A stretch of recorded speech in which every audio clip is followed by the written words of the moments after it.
Addition and subtraction of two matrices. For example हमारे पास दो मैट्रिसेस, तो कैसे हम उसको ऐड करेंगे और कैसे जो है हम उसका सब्ट्रैक्शन फाइंड आउट करेंगे।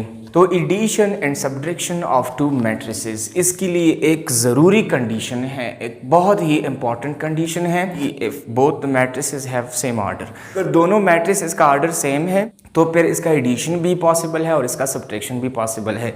लेकिन अगर हमारे पास दो मैट्रिसेस है और उनका जो ऑर्डर है वो डिफरेंट है, एक मैट्रिक्स 2x2 है, दूसरा जो है वो 2x3 है, फिर इसका एडिशन एंड सब्ट्रैक्शन वो इम्पॉसिबल है। तो किसी भी दो मैट्रिसेस का एडिशन और सब्ट्रैक्शन जो है उसके लिए एक इम्पॉर्टेंट कंडीशन ये है कि दोनों का जो ऑर्डर है, order of both the matrices must be same, order of both the matrices must be same. अगर ऑर्डर इनका सेम नहीं है तो फिर इसका एडिशन एंड सब्ट्रैक्शन इम्पॉसिबल है। बस फॉर एग्जांपल एक मैट्रिक्स है A, इसमें एलिमेंट है 2, 3, -1 एंड 0। सिमिलरली दूसरा मैट्रिक्स है B और इसमें एलिमेंट है 4, 1, 3, 0। और एक तीसरा मैट्रिक्स है C और इसकी एलिमेंट है 4, 1, 2, -1, 3, 7। अब हम देखते हैं जो मैट्रिक्स नंबर 1 है, मैट्रिक्स 1 ये है 2x2, 2 रोज 2 कॉलम, इसमें भी 2 रोज 2 कॉलम 2x2 है। ये जो है 2 रोज 3 कॉलम, ये 2x3 मैट्रिक्स है। अब इन दोनों का जो ऑर्डर है वो सेम है, जबकि इन दोनों का ऑर्डर डिफरेंट है। A और C का भी ऑर्डर डिफरेंट है, तो A और B का एडिशन भी पॉसिबल है, सब्ट्रैक्शन भी पॉसिबल है। A और C का एडिशन भी इम्पॉसिबल है, सब्ट्रैक्शन भी इम्पॉसिबल है। B और C का सब्ट्रैक्शन भी इम्पॉसिबल है, एडिशन भी इम्पॉसिबल है। इन दोनों का एडिशन हम कैसे करेंगे? तो A plus B find out करने के लिए पहले हम A प्लस B लिखते हैं, मैट्रिक्स A लिखेंगे 2, 3, -1, 0, फिर हम प्लस लिखते हैं, फिर मैट्रिक्स B लिखते हैं 4, 1, 3, 0।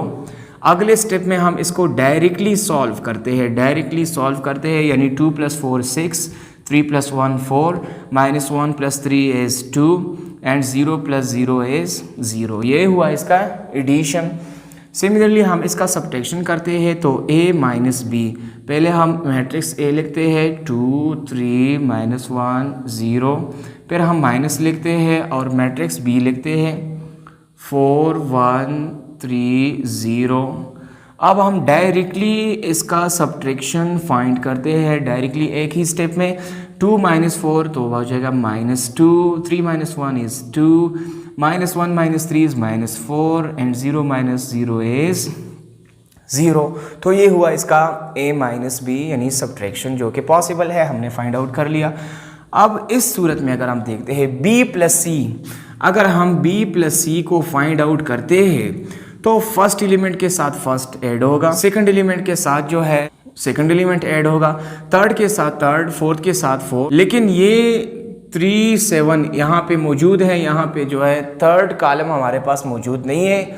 मैट्रिक्स C में एक कॉलम ऐसा है जिसके लिए करस्पॉन्डेंस कॉलम B में मौजूद नहीं है, तो इसलिए इनका जो आंसर है B + C जो है ये इम्पॉसिबल है। इस तरह A + C जो है इसका ऑर्डर डिफरेंट है, तो A + C ये भी इम्पॉसिबल है, क्योंकि एक ऐसा कॉलम यहाँ C में मौजूद है जो B और A में मौजूद नहीं है। अब हमारे पास एक टॉपिक है स्केलर मल्टीप्लिकेशन ऑफ मैट्रिक्स। हमारे पास एक मैट्रिक्स है 2x2 है, 3x3 है, कोई भी मैट्रिक्स है और एक रियल नंबर हम उसके साथ मल्टीप्लाई करते हैं, तो उसको कहते हैं स्केलर मल्टीप्लिकेशन ऑफ मैट्रिक्स।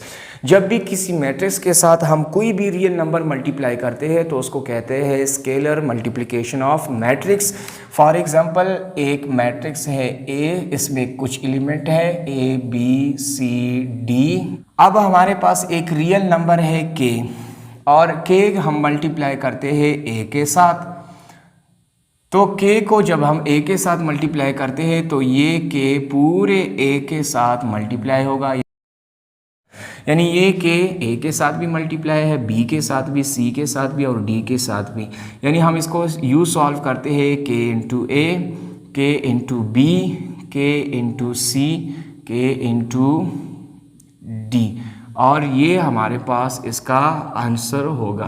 तो इस टाइप का जो मल्टीप्लिकेशन है को कहते हैं scalar multiplication of matrix, scalar multiplication of matrix. Let we have matrix A और इसमें एलिमेंट है 2 4 7 -1। अब हम क्या करते हैं, इसके साथ एक रियल नंबर हम मल्टीप्लाई करते हैं, यानी हम इसके साथ 3 मल्टीप्लाई करते हैं। तो हमने 3a को फाइंड आउट करना है, 3a। तो 3a कैसे फाइंड करेंगे, 3a इज इक्वल टू 3 लिखेंगे और मैट्रिक्स a लिखेंगे 2 4 7 -1। अब ये 3 जो है ये हर एलिमेंट के साथ मल्टीप्लाई होगा, हम हर एलिमेंट के साथ अंदर मल्टीप्लाई करते हैं। 3 × 2 3 × 4 3 × 7 3 × -1, और जो हमें रिज़ल्ट मिलेगा तो वो हमें मिलेगा 3a इज़ इक्वल टू, ये हो जाएगा 3 2 6 3 4 12 3 7 21 एंड 3 × -1 इज़ -3। तो ये स्केलर मल्टीप्लिकेशन के ऊपर हमने एक छोटा सा एग्जांपल किया। एक्सरसाइज 1.3 में इससे रिलेटेड क्वेश्चन आएंगे तो उसको हम फिर सॉल्व करेंगे। अब हमारा एक टॉपिक है commutative law and associative law of addition, यानी 2 मैट्रिसेस है उसमें हम कम्यूटेटिव लॉ को कैसे होल्ड करते हैं एंड उसमें एसोसिएटिव लॉ जो है उसको हम कैसे होल्ड करते हैं। जो हमारा फर्स्ट टॉपिक है कम्यूटेटिव लॉ, इसको हम पढ़ते हैं। अगर हम रियल नंबर की बात करते हैं, लेट हमारे पास 2 नंबर है x और दूसरा नंबर है y, हमने इन दोनों को ऐड कर दिया x + y। अब हम क्या करते हैं, इनका ऑर्डर हम चेंज करते हैं, यानी y को हमने पहले लिखा और x को हमने बाद में लिखा और फिर हम इसको ऐड करते हैं। तो जब हमने इसको ऐड किया एंड देन हमने इनका ऑर्डर चेंज करके ऐड कर दिया तो रिज़ल्ट पे कोई असर नहीं पड़ेगा और दोनों का जो आंसर है वो हमें सेम मिलेगा, दोनों का जो रिज़ल्ट है वो हमें सेम मिलेगा। इसी तरह यही डिस्कशन अगर हम मैट्रिसेस से रिलेट करते हैं तो उसका मतलब ये होगा कि लेट सपोज हमारे पास 2 मैट्रिसेस है A और B, हम इन दोनों मैट्रिसेस को आपस में ऐड करते हैं। अब एक दूसरे स्टेप में हम क्या करते हैं कि मैट्रिक्स B को हम पहले लिखते हैं, इसका ऑर्डर चेंज करते हैं, और मैट्रिक्स A को बाद में लिखते हैं और फिर हम ऐड करते हैं, यानी हमने इसको ऐड किया, A पहले है B बाद में है, फिर हमने ऑर्डर चेंज किया, B को पहले रखा A को बाद में रखा और ऐड कर दिया। तो दोनों का जो एडिशन है वो सेम होगा, दोनों का एडिशन एक ही आएगा और रिजल्ट जो है दोनों का सेम होगा। तो इसको कहते हैं कम्यूटेटिव लॉ या कम्यूटेटिव प्रॉपर्टी ऑफ एडिशन। तो इसको कम्यूटेटिव प्रॉपर्टी ऑफ एडिशन कहते हैं। अब हम बात करते हैं उस एसोसिएटिव लॉ की। एसोसिएटिव लॉ में हमें 3 मैट्रिसेस रिक्वायर्ड है, या अगर हम जनरल नंबर की बात करते हैं, हमारे पास लेट सपोज 3 नंबर है x, y एंड z। सबसे पहले हम क्या करते हैं, y और z को पहले हम ऐड करते हैं और इनके एडिशन के साथ हम ऐड करते हैं x को, यानी पहले हमने y और z को ऐड कर दिया, बाद में x को ऐड कर दिया।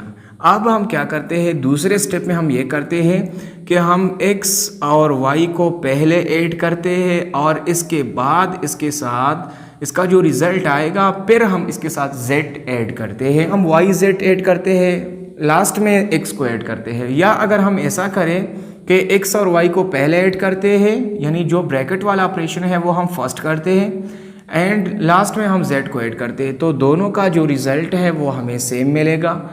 जो इसका रिज़ल्ट है लेफ्ट हैंड साइड का एंड राइट हैंड साइड का वो सेम होगा, वो इक्वल होगा।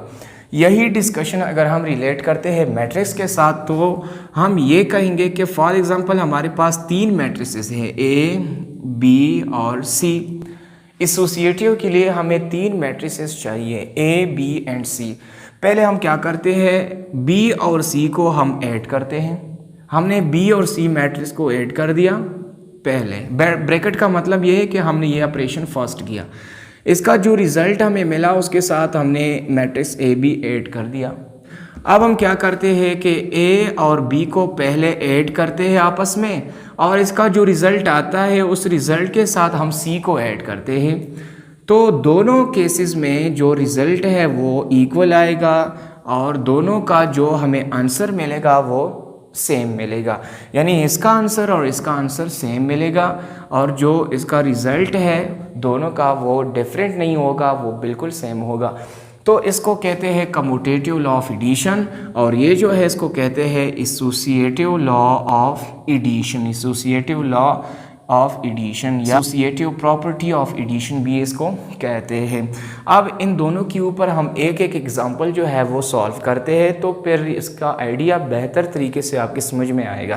फर्स्ट हम देखते हैं, हमारे पास दो मैट्रिसेस है A इक्वल टू 2 4 1 -1, दूसरा मैट्रिक्स है B और इसमें कुछ एलिमेंट है 3 -1 4 1। अब हम क्या करते हैं, सबसे पहले जो हमारा लेफ्ट हैंड साइड है यानी A प्लस B इसको फाइंड करते हैं।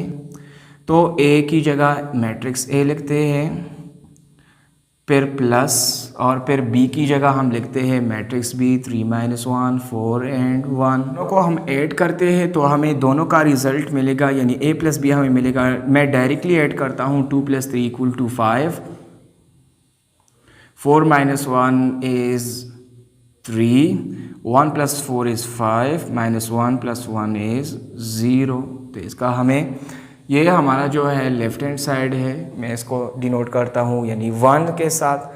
अब हम B + A फाइंड करते हैं, B + A यानी B + A में क्या करेंगे, पहले मैट्रिक्स B लिखते हैं 3 -1 4 1, 3 -1 4 1, और फिर जो है मैट्रिक्स A लिखते हैं 2 4 1 -1 2 4 1 -1, और अब ऐड करते हैं तो B + A का जो रिज़ल्ट है वो आएगा 3 2 5 -1 और 4 को अगर हम ऐड करते हैं तो ये आएगा 3, 4 और 1 5, 1 एंड -1 0, ये हुआ यानी 2। अब देखें A + B का ये रिज़ल्ट हमें मिल गया और B + A का ये रिज़ल्ट हमें मिल गया। तो A + B 5 3 5 0, B + A 5 3 5 0। तो 1 और 2 से हमें क्या पता चला कि A + B और B + A दोनों इक्वल हैं। दोनों को अगर हम फाइंड आउट करते हैं तो इसका रिजल्ट सेम होगा। एसोसिएटिव लॉ ऑफ एडिशन के ऊपर एक एग्जांपल हम सॉल्व करते हैं। लेट सपोज हमारे पास 3 मैट्रिसेस है। A मैट्रिक्स है 1 3 4 -1, B मैट्रिक्स B है 2 -1 0 3, और थर्ड हमारे पास मैट्रिक्स है 1 2 7 0। अब हम एसोसिएटिव लॉ को फाइंड आउट करते हैं। एसोसिएटिव लॉ क्या है, यानी A + B + C। अगर हम B + C को फाइंड करते हैं, या अगर हम A और B को पहले फाइंड आउट करते हैं एंड देन C को, से हमें एक ही आंसर मिलेगा और इसका जो रिज़ल्ट है वो चेंज नहीं होगा। फर्स्ट हम जो है लेफ़्ट हैंड साइड लेते हैं, left hand side A + B + C, यानी पहले हम B + C को फाइंड आउट करते हैं, B + C। तो 2 -1 0 3 प्लस C हमारे पास है 1 2 7 0।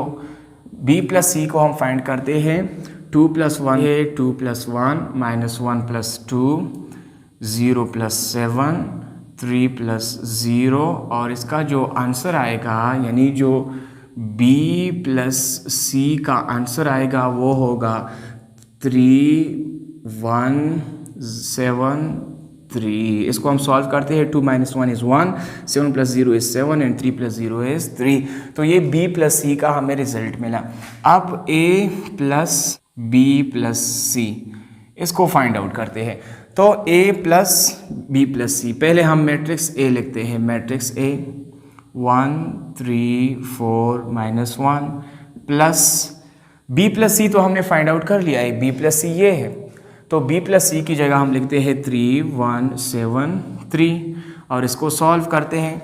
तो सॉल्व करने के बाद हमें आंसर मिलता है, यानी 1 + 3, फर्स्ट एलिमेंट को फर्स्ट के साथ, 3 + 1 4 + 7 और -1 + 3। करस्पॉन्डेंस एलिमेंट को हमने करस्पॉन्डेंस के साथ लेगा।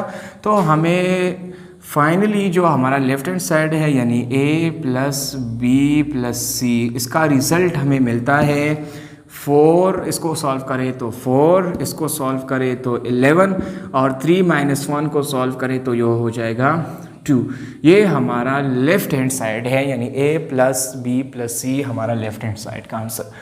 अब हम सॉल्व करते हैं राइट हैंड साइड को, और राइट हैंड साइड जो है वो है, यानी पहले हमने a प्लस बी को फाइंड आउट करना है, फिर इसके साथ c को हमने ऐड करना है। तो a प्लस बी फाइंड करते हैं। पहले हम मैट्रिक्स a लिखते हैं 1 3 4 -1 प्लस b मैट्रिक्स है 2 -1 0 3। दोनों को ऐड करें 1 + 2 3 + -1 4 + 0 एंड -1 + 3। अगर हम सॉल्व करते हैं तो हमें a प्लस बी का जो रिज़ल्ट है वो मिलेगा 1 + 2 = 3, 3 प्लस और माइनस माइनस हो जाएंगे तो 3 - 1 = 2, 4 + 0 = 4, 3 - 1 = 2। ये हुआ a प्लस बी। अब यही a प्लस बी के साथ जो है यानी c को भी हमने ऐड करना है। a प्लस बी के साथ हमने c ऐड करना है, यानी a प्लस बी और इसके साथ हमने ऐड करना है c। तो a प्लस बी तो हमने फाइंड आउट कर लिया, ये है a प्लस बी 3 2 4 2, और इसके साथ हम ऐड करते हैं c। तो c मैट्रिक्स ये है 1 2 7 0 1 2 7 0। ऐड करें तो 3 + 1 2 + 2 4 + 7 2 + 0। तो as a result a plus B plus C जो हमारा रिजल्ट है 3 + 1 = 4, 2 + 2 = 4, 4 + 7 = 11 एंड 2 + 0 = 2। ये हमारा यानी इक्वेशन 2 है। अब हम देखते हैं ये 4 4 11 2 और यहाँ पे देखते हैं 4 4 11 2। तो हमारा जो लेफ्ट हैंड साइड है ये और जो राइट हैंड साइड है ये, इन दोनों का हमें रिज़ल्ट सेम मिल गया। तो एसोसिएटिव लॉ जो है उसको हम इस तरह प्रूव कर सकते हैं और इसके ऊपर हम क्वेश्चन को सॉल्व कर सकते हैं।